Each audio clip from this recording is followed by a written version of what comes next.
माई हम रउआ से एक तो पहेली पूछी। हाँ पूछा। ठीक बा माई, पर कोटा त हरा बा, भीतर लाल मकान, 4-5 ना अंदर बैठल काला कई जवान, बताई हम के हैं? परकोटा हरा बा, परकोटा मतलब दीवार, मतलब बाहर से हरा बा, भीतर लाल मकान, भीतर मतलब अंदर से लाल बा, और ओई में कई गो काला जवान बा। ई तो आज बहुत मुश्किल पहेली पूछ लेला आज तू। का रउआ के सच्ची में नहीं पता एक जवाब? हमके तो समझे में नहीं खियावत, तू ही बता दा। एक जवाब था तरबूज बा। अरे हाँ, इतना आसान जवाब। राजगुरु जी, ई त रोज रोज के जंजाल बन गई बा, 2 थाल स्वर्ण मुद्रा। महाराजों के सोचे के चाहिए कि राजकोष इ दुनहुन के मुस्कुरा के देवे खातिर नाई बा। वैसे ही सारा धन महाराज ही तक युद्ध में जीतले बाड़न, अभी तो उनकर इच्छा बा।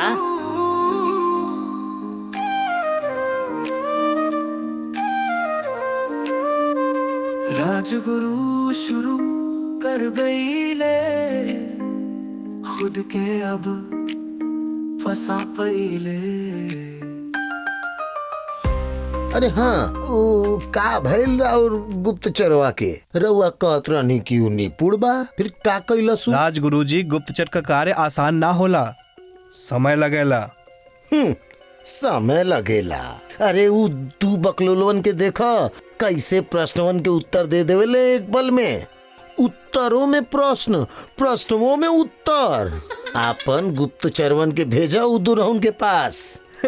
राजगुरु जी, गुप्तचर यदि हाजिर जवाबी और वाकपटुता के आधार पर काम करे लगी हाँ, तो शत्रु का रहस्य कबो भी प्राप्त ना कर जा सकेला। जहाँ तक राउर ई कहल कि हम कुछ ना कईनी, तो रउआ ई समझ लही कि शत्रुंजय जौन खड़ा हो गल बा तेनाली के समक्ष, एहू के हम ही लियाल बानी, नहीं तो रउआ के तो हमेशा नीचा ही दिखौले बा। उ का कहले रहना कोषाध्यक्ष जी? चीर हरण करत रहल ह। ठीक बा, रउआ उ शत्रुंजय के वापस बुला लें, करे दो बकलोलवा के हमार चीर हरण। बस तनी साफ साफ जवाब दे देनी तो औरत के तरह मुंह फुला के बैठ गई नी। खैर, पर कालेश्वर के दया से रउआ के राज दरबार के बाद एनजे पर कदाचित कौनो बढ़िया समाचार मिल जाए। अरे वो कैसे कैसे कह सके नहीं रुआ? कहे कि हमें उम्मीद बा कि वो अब तक जान पहचान तक कई ले हुई दरबार के बाद, और यहाँ वैसे पहले हमके ओकर खबर अवश्य आई। तहरे मुंह में घी शक्कर। ठीक बा, चलत बानी। शुभ रात्रि। शुभ रात्रि। शुभ रात्रि। ईश्वर करे कि काल के संध्या भी यही तरह शुभ होके और हमार दिल के चैन मिले।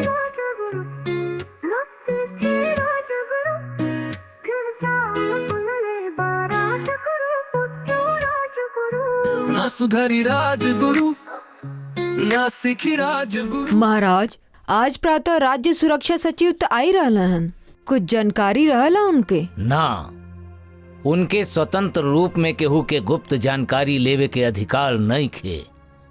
हाँ, यदि संदेह के कोनो कारण होखे तो अवश्य ऐसन कर सकेलन। हम ये आदेश दे देहले बानी, अब से वो पर दृष्टि रखी हन। अरे हाँ, वो घोड़ा के व्यापारी से कुछ बात भइल है का? हाँ महारानी, उनके वो प्रस्ताव तो एकदम मान्य रहल है, किंतु अब हम विश्वस्त नहीं खी। काहे? हम जानकारी लहली तो हमके मालूम पड़ल कि अब सुरक्षा के ध्यान रखत घरी ई दर्जनों व्यापारी इकट्ठा आवेलन, हजारों घोड़ा ले आवेलन। कितना मरत हुई हन। अभी ना होके कि हमके दूसरा के घोड़ा के पूंछ दे के पूरा कीमत वसूल कैला के कोशिश कैल जाओ, और ये दूसरा ओर हमके घोड़ा भी कम मिले। एकरा खातिर कुछ तो विश्वास करे के पड़ी, और दूसरी जेकर घोड़ा अच्छा बा ओही के चुनी। हाँ, सही कहलू महारानी, और ही कोनो रास्ता भी तो नहीं खे।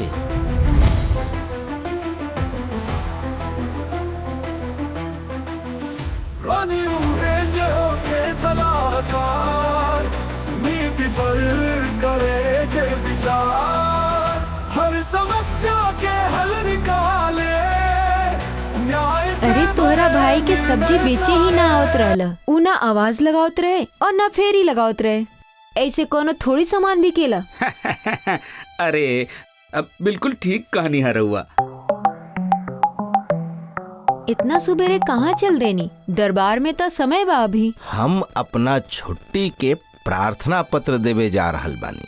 ऊ तो महामंत्री जी के दरबार में ही दे सकल जाला। महामंत्री जी के बहुत कुछ समझावे के पड़ी। एमे कौन रहस्य की बात बा?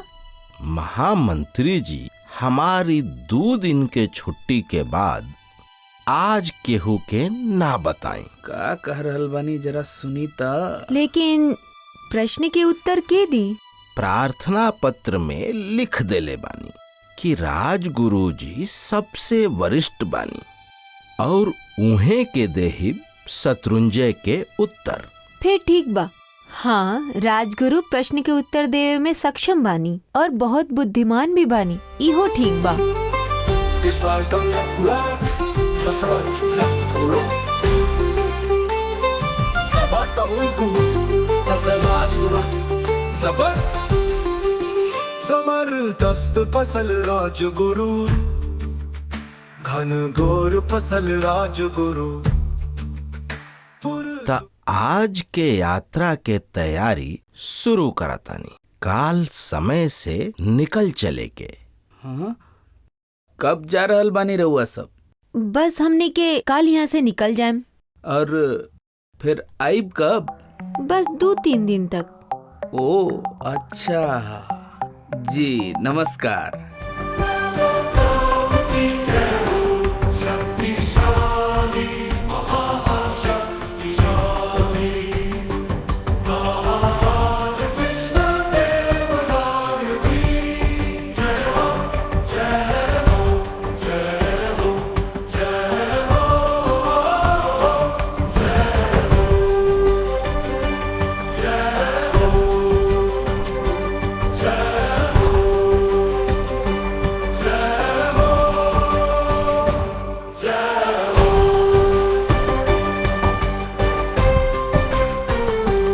महाराज, अब यदि आज्ञा होखे तो पहेली के खेल शुरू कइल जाए। हाँ हाँ अवश्य। तब आज आपके प्रश्न पूछे के बाद शत्रुंजय। जी महाराज, अगर राउर आज्ञा होता। अवश्य पूछा। धन्यवाद महाराज। तेनालीराम जी से हमार प्रश्न बा, उ का चीज बा जेके रउआ नाश्ता से पहले ना खा सकेनी? वाह वाह, ऐसन का है कि जवन नाश्ता से पहले ना खाइल जा सकेला। तो बताई तेनालीराम जी, आज के प्रश्न तो सचमुच कठिन बा। जी महाराज। महोदय, का हमनी के ओ खाद्य पदार्थ के नाश्ता के पहले अवश्य खाई ना जा? जी तेनालीराम जी, प्रतिदिन? जी प्रतिदिन खाई जाला, अवश्य। का आज रात के आप हमार आतिथ्य स्वीकार करब?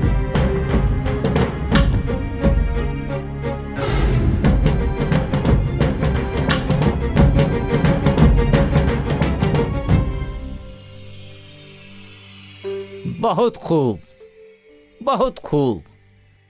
रात्रि भोज त नाश्ता के पहले खाइल ही ना जा सकेला।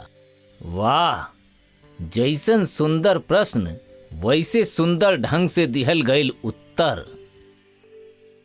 वाह कोषाध्यक्ष जी। जी महाराज।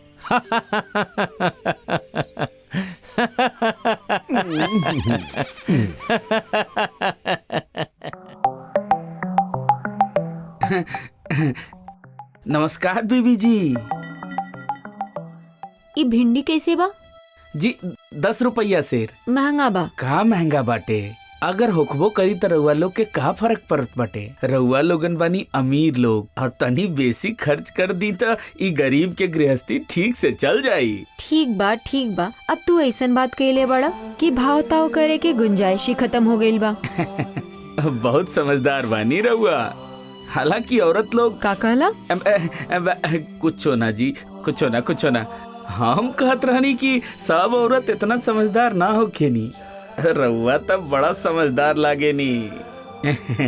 बात करे में बहुत तेज बड़ा। रउआ के कहीं जाए के रहल का इरादा बदल लेनी? संध्या की बात जाए की बा, सुबेरे सुबेरे जाए के तना कहले रानी। अरे ओहो, हमरा तो अपन ग्राहकी खोए के डर होखेला, यही से पूछे के पड़ता।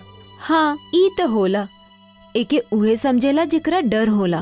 ओ त रउआ आज रात जाके वापस घर कब लौटब? 2-3 दिन बाद। हाँ, ठीक बा ठीक बा ठीक बा ठीक बा। हम इहे मिलब रउआ के सब्जी बेचे खातिर। तो एकर मतलब बा उ पूरा दरबार में हमार बेइज्जती करैला के षड्यंत्र रचता। ना ना ना ना ना राजगुरु जी, बेइज्जती तो बहुत छोट शब्द बा। रउआ के मालूम बा उ जवन महामंत्री के द्वारा राजा के पत्र भेजले बा, ओकर अर्थ का बा? का बा?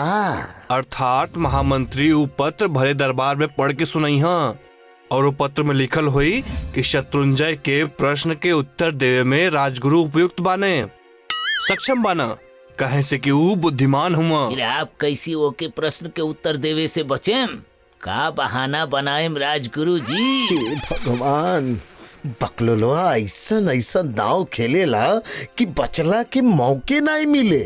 हाँ देखी था कैसन टेढ़ा मेढ़ा चाल सोचलस कि एकदम सर पर पहाड़ गिरे और इस संभले के मौकवे ना मिले। हाँ, यही खातिर उ प्रार्थना पत्र महामंत्री के घर भेजौलस, कहे से क्योंकि पता बा कि महामंत्री जी प्रातः ही मंदिर चल जाना और उनजे से राज दरबार जाना, तो निश्चित ही उ पत्र उनकरा के कल संध्या में ही मिली और यू सीधा प्रार्थना पत्र राज दरबार में ही दे और हम भौचक्का होके सबका चेहरा निहारत रही।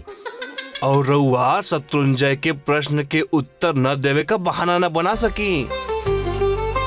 This part on left black, that's right, left row. Sabat guru, that's a large guru. Sabat, जबरदस्त फसल राजगुरु, घन घोर फसल राजगुरु, पुरजोर फसल राजगुरु। अरे अब रउए बताई ना कि हम का करी, कैसे बची? अब समय ही कहाँ बा राजगुरु जी। रउआ चाहे जौन करी, हमके ओ बकलोलवा के चक्रव्यूह से बचाई। हमारा हिसाब से तो कोनो उपाय नहीं खे ये समय। अरे बढ़िया मित्र बानी रउआ, हम यहाँ फसल बानी और रउआ के चिंते नहीं खे। अरे रक्षा मंत्री जी, रउए रक्षा करी हमार। हाँ रक्षा मंत्री जी, तनी सोची तो कोनो तरीका तो होई। हमरे विचार से एक मात बा। अरे का बा बतावा ना जल्दी। कि उनके भाई का तबीयत बहुत खराब बा और वो ओकरा के देखे अपने कस्बा जात बाना। हाँ ये ठीक बा, हम प्रार्थना पत्र भिजाओ तानी कि हमके 3 दिन के छुट्टी दिला की कृपा करी। 3 दिन? अगर वो एक दिन देर से आयल तो? ठीक बा, लिख दही।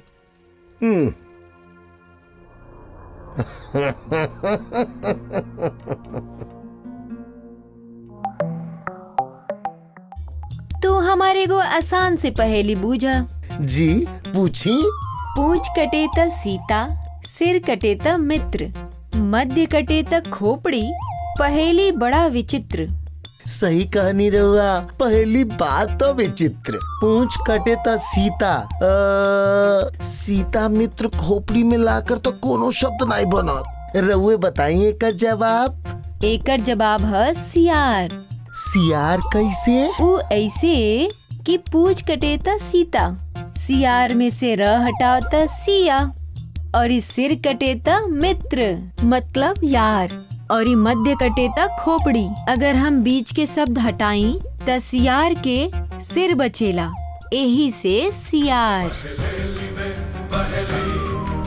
बड़ी अलबेली, बातें रंग बिरंगी, खेल ये पहेली।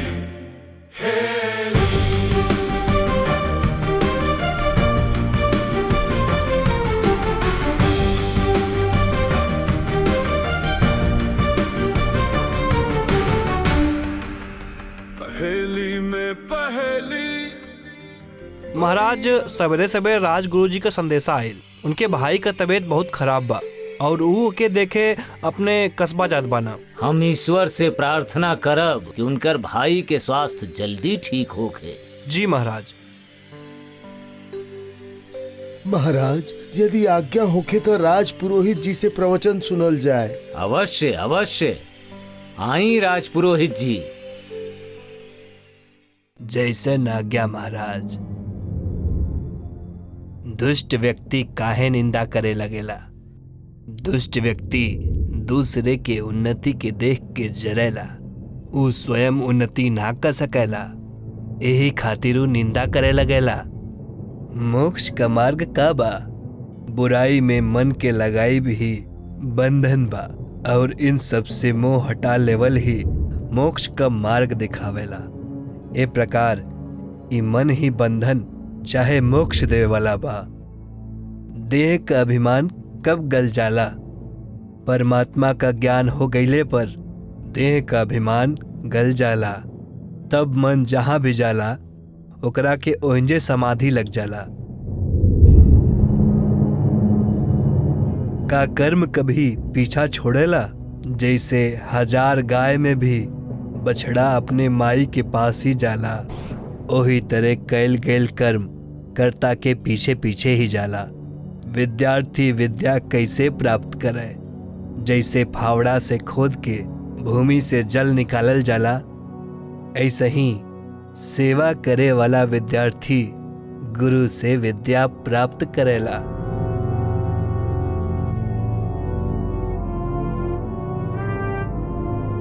गुण से ही मनुष्य बड़ बनेला, ना है कि कौनो ऊंचा स्थान पर बैठ गेले से। जवन विद्या पुस्तक में भी बा और जवन धन दूसरे के हाथ में चल गईल बा, ये दोनों चीज समय पर काम नहीं आवत। सत्य वचन, सत्य वचन। वाह राजपुरोहित जी, आपके प्रवचन के एक एक गो वाक्य याद करे लायक बा। यदि महाराज की आज्ञा होखे तो प्रश्न उत्तर। अवश्य अवश्य।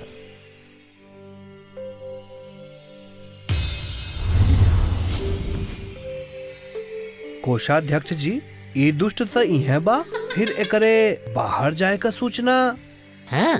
कुछ गलती तो भइल है। तेनालीराम जी। जी महाराज। आज के प्रश्न सुनल जाओ। महाराज, शत्रुंजय से हमार प्रश्न बा, उ कौन वस्तु बा जौना के हमनी के खाई न जाभी और पी न जाभी? तेनालीराम जी, का वही वस्तु के खाइल भी जाला और पियल भी जाला? ना। का वो वस्तु के दूगो भाग होला?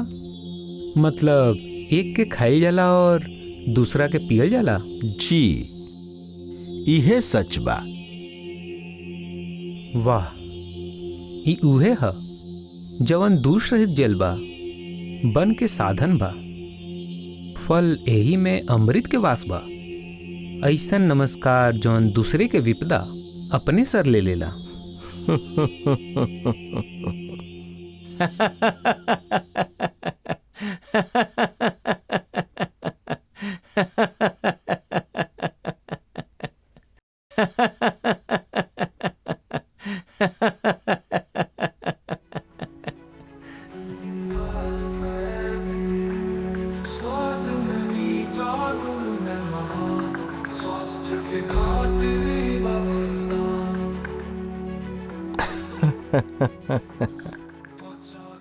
आप पर गणेश जी के प्रिय शुभ कार्य के फल आपके हाथे दान होत रहे।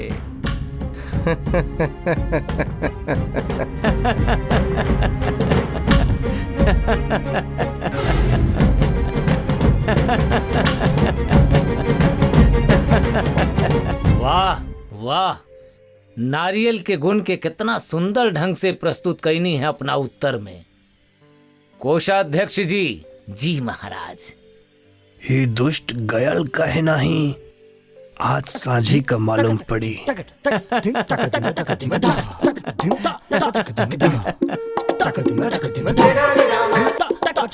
तक दिम ता तक दिम ता